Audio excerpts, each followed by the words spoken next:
All right. So today, I'm really excited. I'm going to be talking to Camille, and it's her approach to how she's built her business is different than most e-commerce brands, most brands, period. So I'm really excited to talk to her about some things. I didn't tell her this, but the two things that I was thinking about before she came on that I admire most about Camille is first is her attitude. I've had the chance to work with her in a coaching program, and we've talked through strategy and business, and she's always excited to try things out. Like, she's always optimistic. And I think we'll talk about this. I think this is a big reason why she's been successful is she's excited for the opportunity. I think a lot of people get excited when they see a result. She's excited before the result. She's just excited for the opportunity to execute on something, which I think is a really, really cool trait that you'll find a lot of successful people, period, will have, but definitely successful entrepreneurs. And the other is kind of in line with that is she does have a bias towards action. She definitely takes action, and you've heard the quote, "Success loves speed," and Camille's been very successful, and it's because she executes. So Camille, thanks for taking the time to chat. Oh my gosh. Thank you so much for having me. It's so fun to be on here and discuss with you, especially because you're somebody in this industry that I look up to and admire so much. And so it's an honor to be here, if I can say that. Awesome. I appreciate it. So real quick, if you just want to give kind of the 30-second pitch, elevator spiel on kind of who you are and what the business is and what you guys are doing. Yeah, well, okay. So I own a business with my 5 little sisters, which is very unique, just straight out of the gate. And it's called Six Sisters Stuff. And it's something that we started really as a way to stay in touch with each other. It was a place where it was a blog, and we just kind of started writing out notes to each other. And then we started putting our family recipes on there. Just like, oh, here's mom's like marshmallow brownies, and here's grandma's meatloaf. Put them on the website, and people would, when they would Google recipes, Google would send them to our little blog. And that was how we got started. We also happened to start right at the same time that Pinterest was starting. And Pinterest was a great organic traffic generator for recipe blogs and websites. And so we grew with Pinterest, and we were getting millions upon millions of page views per month. And so we figured out everything, how to monetize traffic and how to take our website to the next level by like adding more recipes and building a community around it. And so we've been in this business for 12 years. And over the past few years have come to realize there's so much more outside of free recipes. We needed to be selling things to this huge audience and this huge community that we've built. And so that's where we are today. The majority of our revenue comes from ad revenue, but we have, thanks to Brian and thanks to 2CCX and all the different things that we have going on, we are finding so many other ways to add to our income. And we've diversified our income like probably 5x over the past few years. And it has been a wild and crazy ride, but so much fun. So a quick question. So did you intend on, like, was there ever a thought of doing a business at the beginning, or like, what was it? Yeah. Like, could you just talk a little bit about that? So when we first started, no, not at all. Like, I went into elementary education. That is where my area of expertise is teaching kids. But as we got started and with the sisters, like, we were all in different places. Some of us were in college. Some of us were like getting married. Some of us were having babies. And we just thought, like, this would be really fun to do together, to stay in touch. And then our dad is an entrepreneur, and he kind of has instilled that love of owning your own business in each of us. So we all kind of have this same mindset around business and owning our own business. And so we worked well together. We meshed really well, and we had really good communication, and we're able to grow, take something that started as just a hobby blog and turn it into a business. We didn't intend for that to happen, but it did. Yeah, that's amazing. And that's one of the things I want to talk about is is your approach was different. A lot of people, and there's nothing wrong with the conventional approach, but a lot of people will have the business idea, the product idea, and then they will, run ads or, drive traffic to the offer, which is pretty standard. I mean, that's how most companies start, but you guys went the other way, right? You built the audience first, and then we're like, we should probably sell them something. Right? Yes. And we built the audience. At this point, it's like over 4 million people across all platforms that actually follow you guys, right? Yeah, we're super active on every social media platform. And that's the advantage to having so many of us, like 6 of us who are all equally invested in this company. We've been able to grow on every single platform and grow a rather large community on YouTube, on TikTok, on Pinterest, on Facebook, on Instagram.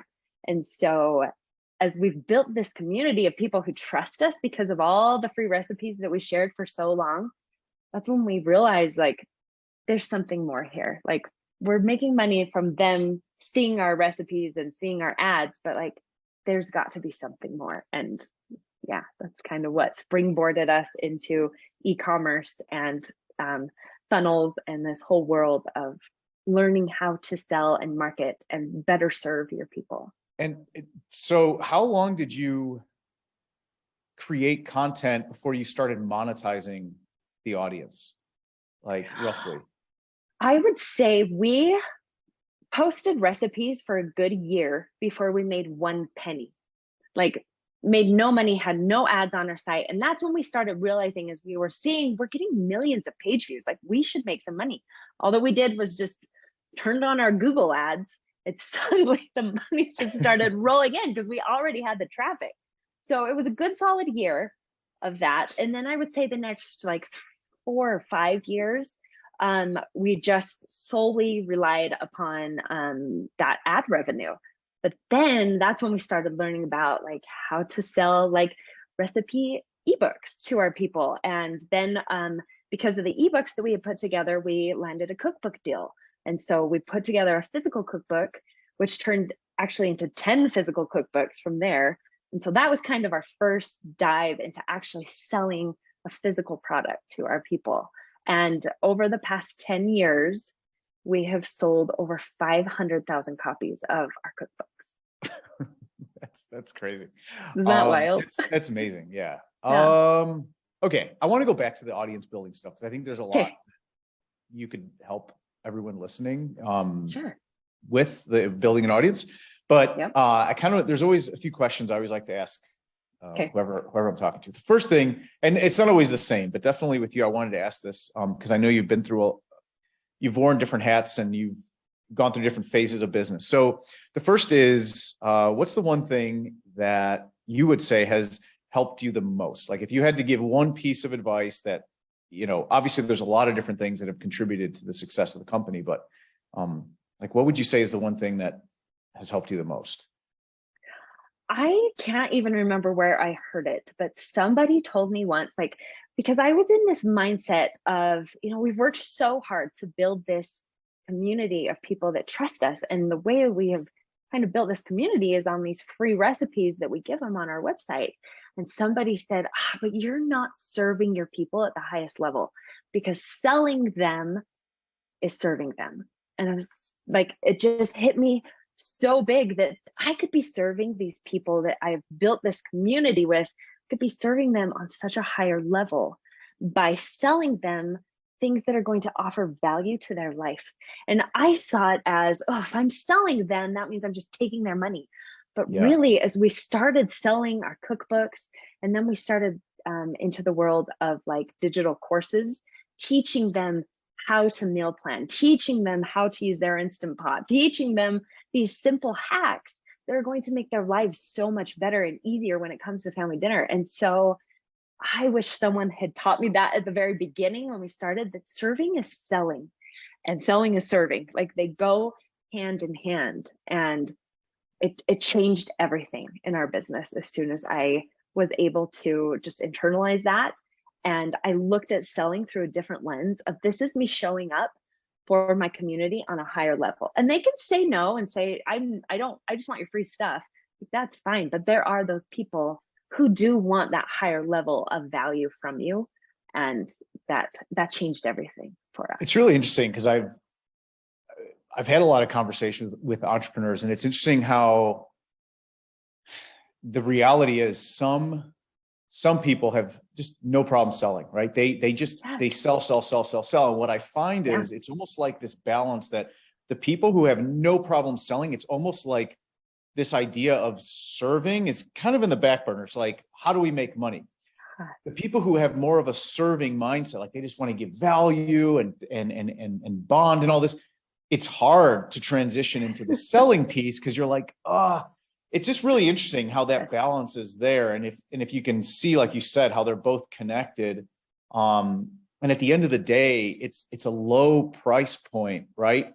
For what they're getting. Like in your case, it's so much time. And like for a busy mom, let's say, who gets to buy back some of her time for, less than $50 or, $7 or $19, whatever it is, it's actually a huge win for them. Right. Yeah.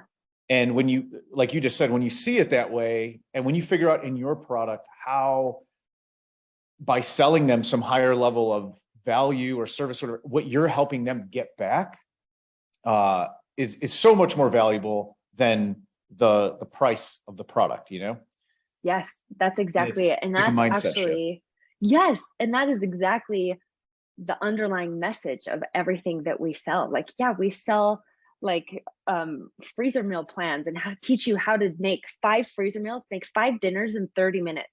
Like, we're not selling the recipes. We're not selling the system. They're buying their time. And when we can help them to understand that, it is the easiest sell that we'll ever do. Yeah. That's awesome. Okay. So flipping that upside down, always invert. Okay. What's the one thing now that held you back? It's the one thing that, looking back, if you would have known this, you would have just grown so much faster, or eliminated a lot of frustration or obstacles that you had to go through. I always come back to, I wish we had started collecting emails at the beginning. And that is my number one piece of advice to anyone who's starting an online business, because we went into this not collecting emails. And I would say there were probably like 6 or 7 years we did not collect one email address, which was over 50 million page views.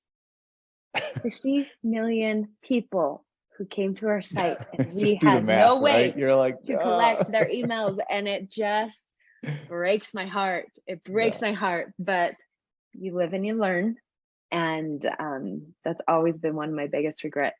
So hard lesson to learn, but I'm glad I learned it when I did. Own the list. Yeah. Yes. And start on day one. Make that your priority. Any advice for people who are building a list, like any tips to increase conversion rate or get people to opt in? Like, what have you found has worked best for collecting those emails?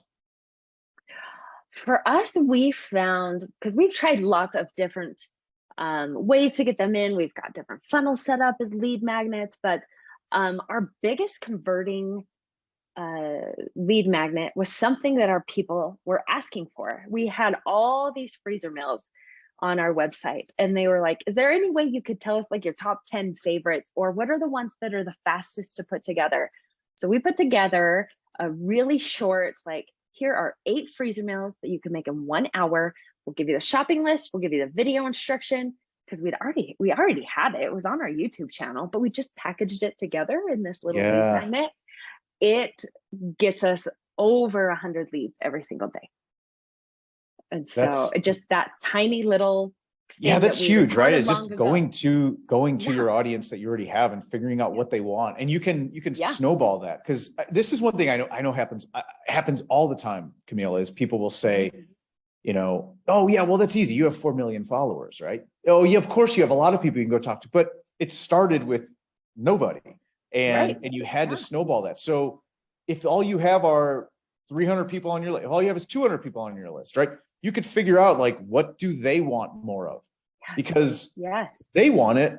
Chances are other people want it. And then that'll allow you to start to grow. And then now you've got 500 people to ask, and now 1,000 people to ask, right? It just, and I think people get it in their head like, well, I don't, I don't have enough to start, but it's like, you have to start with what you have.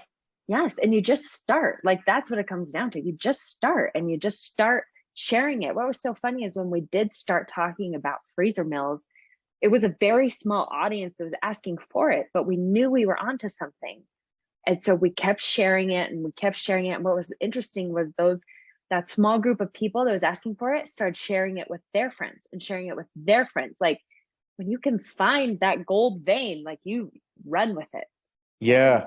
It will kind of work itself out. I always tell people that, the saying, birds of a feather flock together. Yes, people who have a common interest or common struggle or common,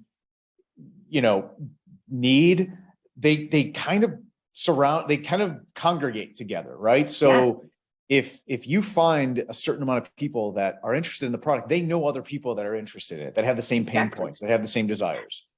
Yes, that's exactly it. And they talk, especially our audience is women, and they talk. So that's awesome.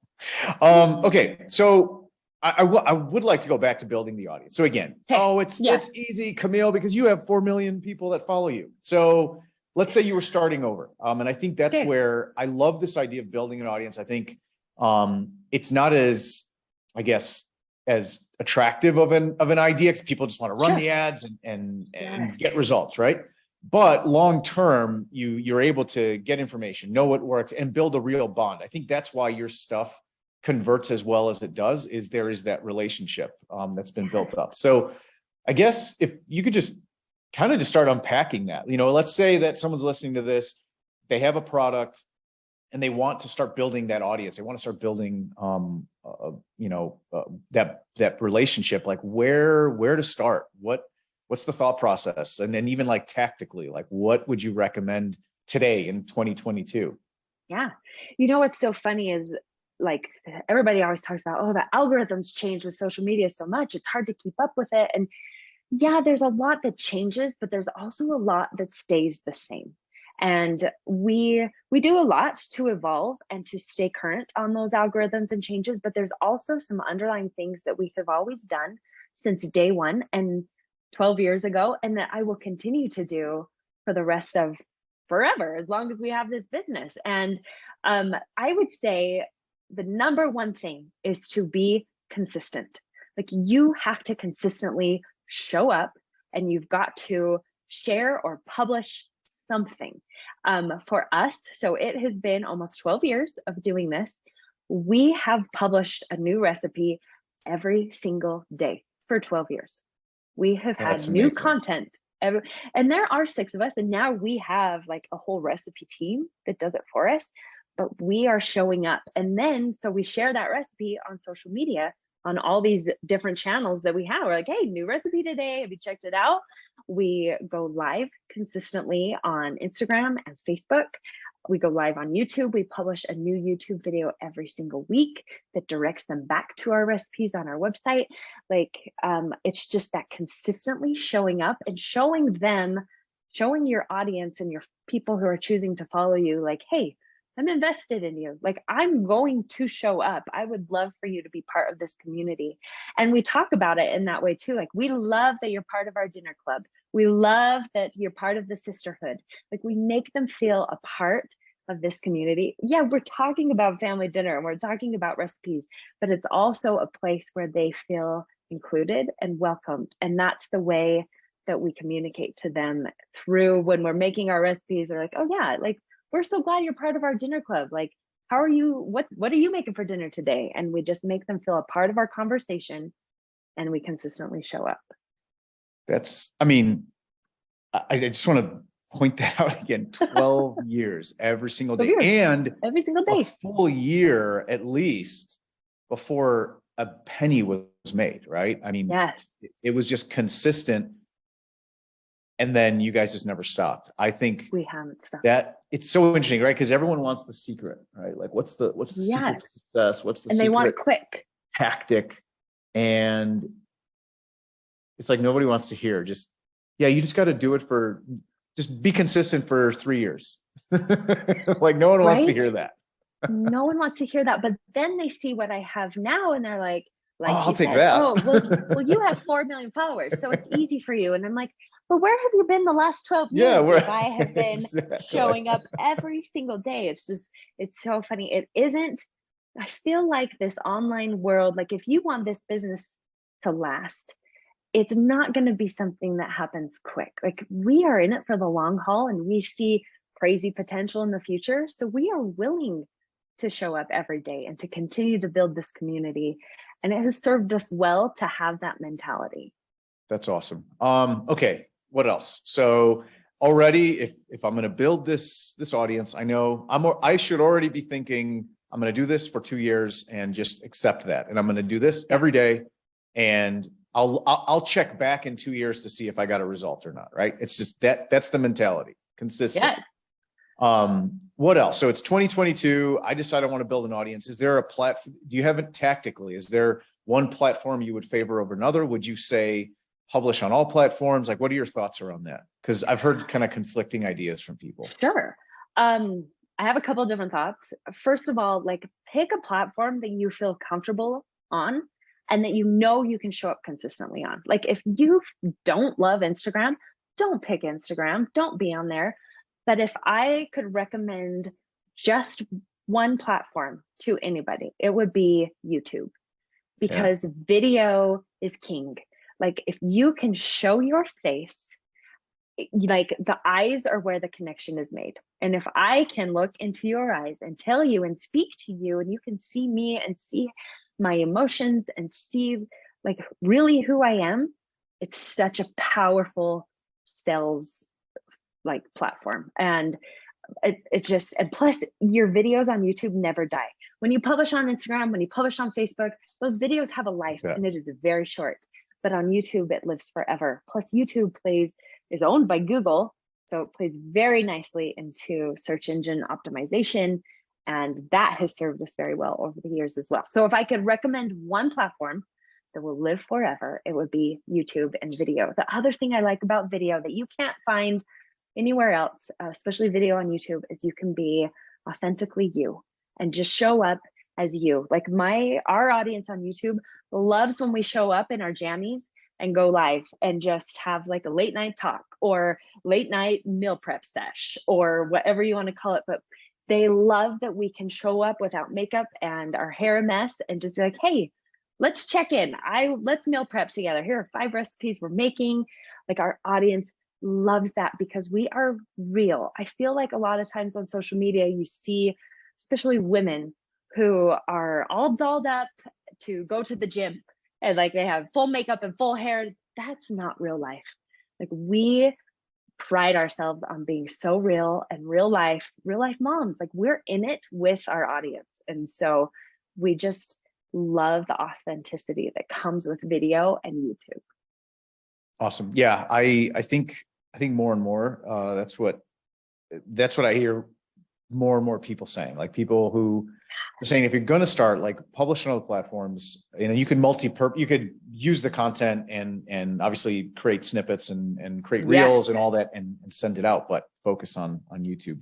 Now it's like the first thing I think about though is 12 years every day creating content, all these platforms. Any ideas on how you curate ideas, like how you come up with the actual content strategy?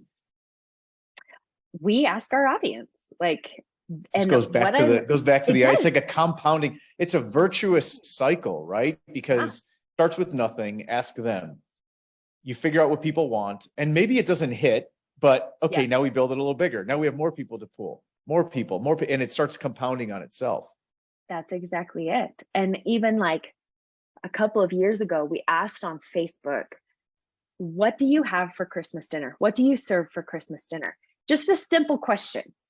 It was seen by over 500,000 people and organically had like 4,000 shares because everyone had an opinion on what to serve for Christmas dinner. And suddenly we had all of our content for November and December of what recipes to include on our website because they told us what they were looking for and they told us what they like to serve for dinner. And so we just took those ideas, plugged them into our content strategy, and that gave us like 2 months worth of content from one That's question amazing.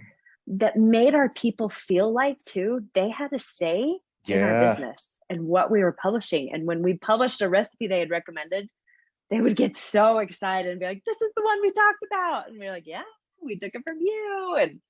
And so that's mostly where we get our content from. We also do a lot of keyword research when it comes to certain recipes, but for the majority, it comes back to that community. And it's such a good way to build our community. So it's serving us not only in the community growth and like growing our social media, but also like we get a ton of traffic because it's exactly the recipe they want and are looking for. So serves us in a lot of different ways.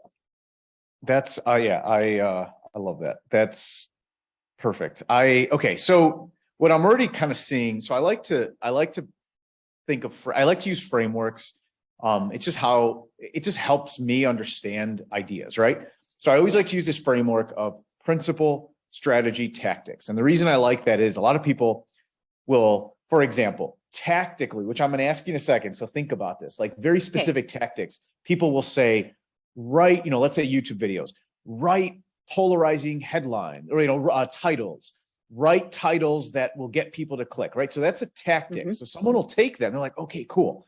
I'm going to write a title that will make people want to click, but the content isn't right. The idea of the video, the topic and why they're doing it, it's all wrong.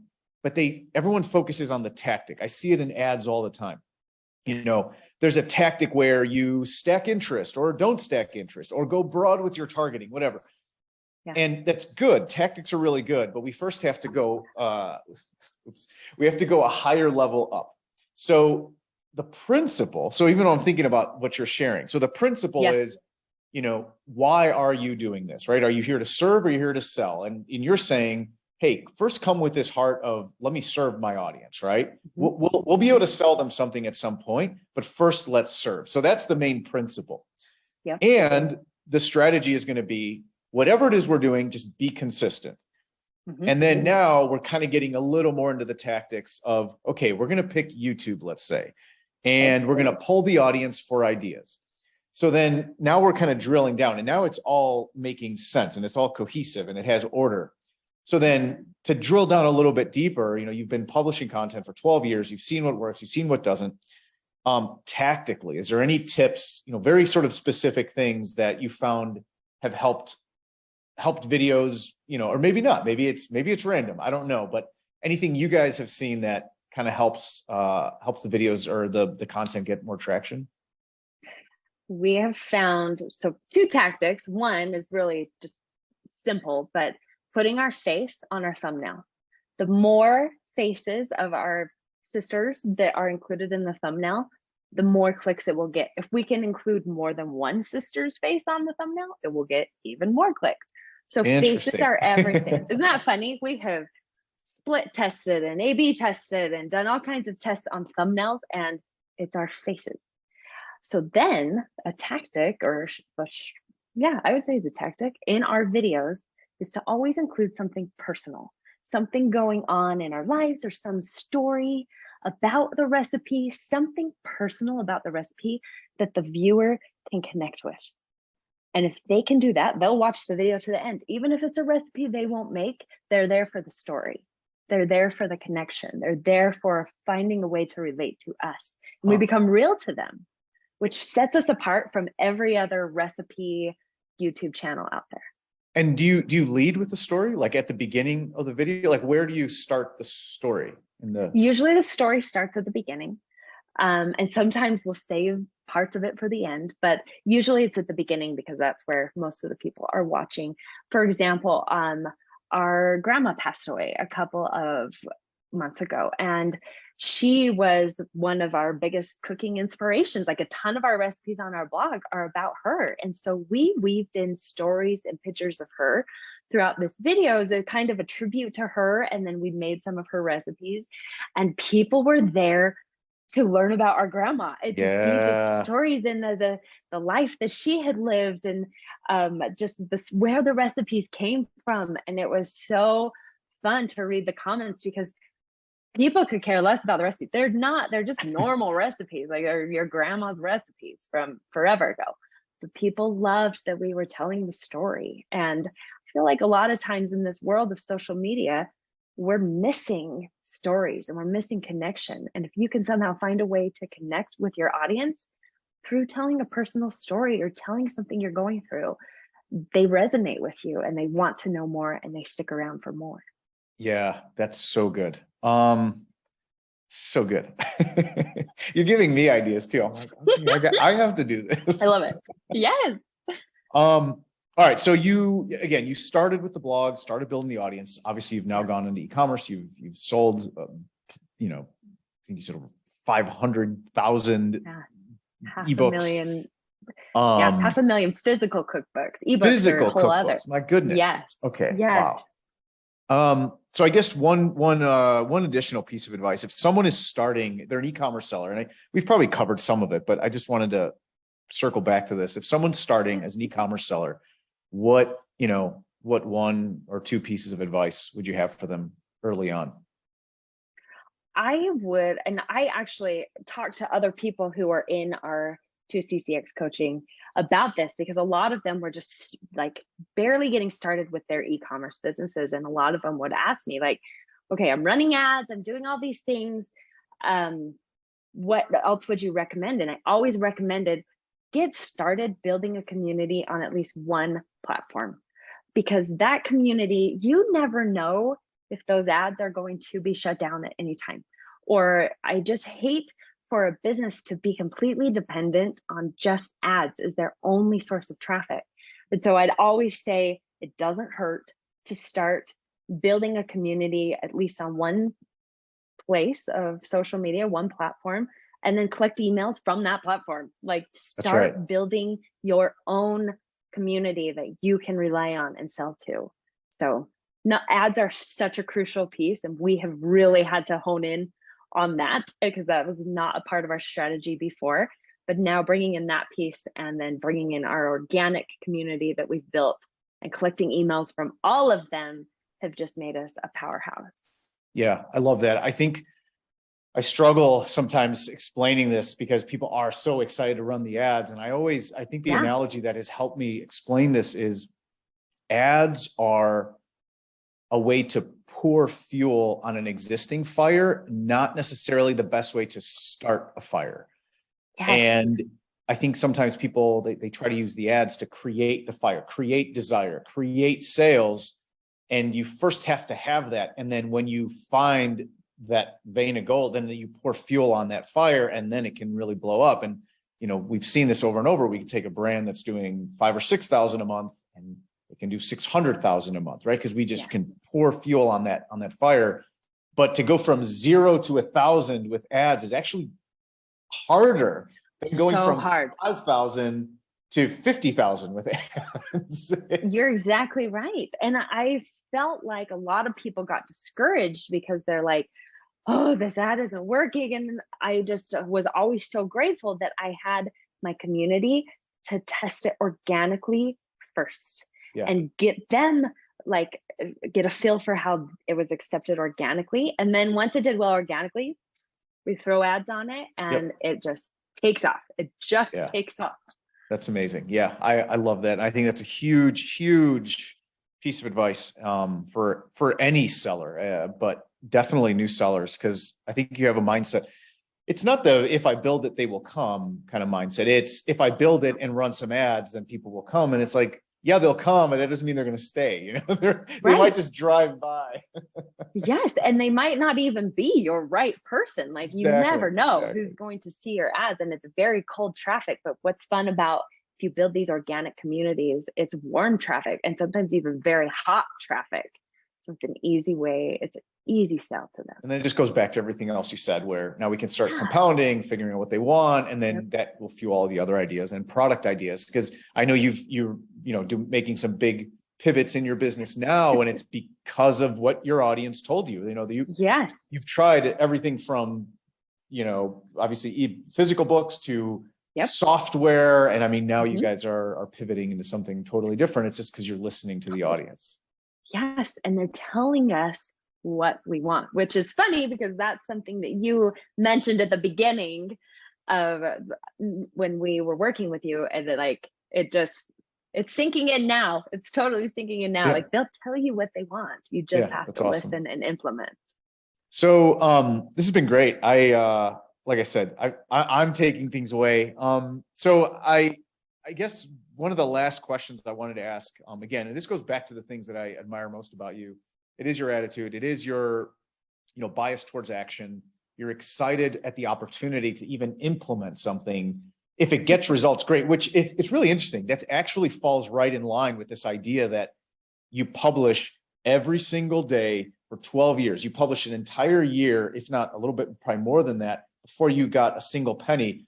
That already shows that your excitement was the ability, the opportunity to do something. So I have to ask, because it begs the question, what's your motivation? At the end of the day, what motivates you? It's a ton of work, a ton of effort. You've been consistent. Consistency is the hardest thing for all of us as humans, right? So clearly there's a strong motivation. I would love to know what that is for you. Sure. And like I feel like there's going to be a different motivation for every single person out there. And when we started, it was because I had a brand new baby and quit working. I had been a manager and worked my way up into this company. And then I quit cold turkey when I had a baby, and I lost myself. I kind of got lost in having a new baby. And I just felt like I just needed something that was outside of motherhood. And I know it's not that case for everyone, but my brain and my personality just needed something to get excited about and something to do outside of motherhood. And so that was the first year or two. Once we started growing the business, my motivation became learning how to grow this business, learning how to monetize this business. And I geek out over stuff like that. And so that like filled my bucket. And then it became about making a decent living off of this and making enough money to help my husband not have to carry the financial burden. And now we're at a point where I am making great money and I'm just at a very comfortable place in my life. And my motivation is I honestly feel called to help other moms who are in my spot 10 years ago, who just want to be part of a community and feel a connection with other women. Because I've been there and I've been in that place where you kind of get lost in motherhood. And so my motivation now is to reach as many women as possible and help them through that place where I felt stuck for so long. And so I feel like your motivation can change over the years. As I've been in this for so long, my motivation has changed a lot.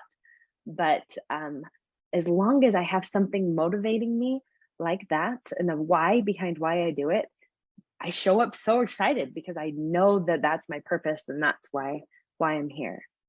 Yeah, there's a few things to unpack there that I would love to just talk about. So yes, I love that you say that, right? Because the motivation changes depending on where you're at in your life and what struggle you're having or what your aspiration is. So I love that at the beginning it was, I just need something else, right? And then it shifted to you wanted to grow a business. It just, and you said your father was an entrepreneur, so you had that, influence growing up.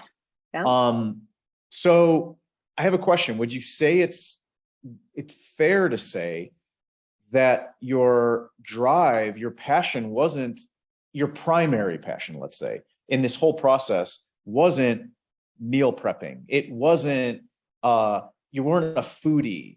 You weren't so excited about cooking. Nope. Yeah. So I think that's, and the reason I'm pointing that out is a lot of people, and I have a few friends who've had some huge exits out of companies. Sure. And what they found was, and some of them knew this, some of them didn't, that their passion wasn't the topic of the business as much as it was just business, right? They just loved the game of business, not necessarily the specific thing they were selling or who they were selling to. Now, it sounds like you're transitioning into that now, where the passion is actually kind of the product as well, because you Mhm. want to help women who are in the same position as you were.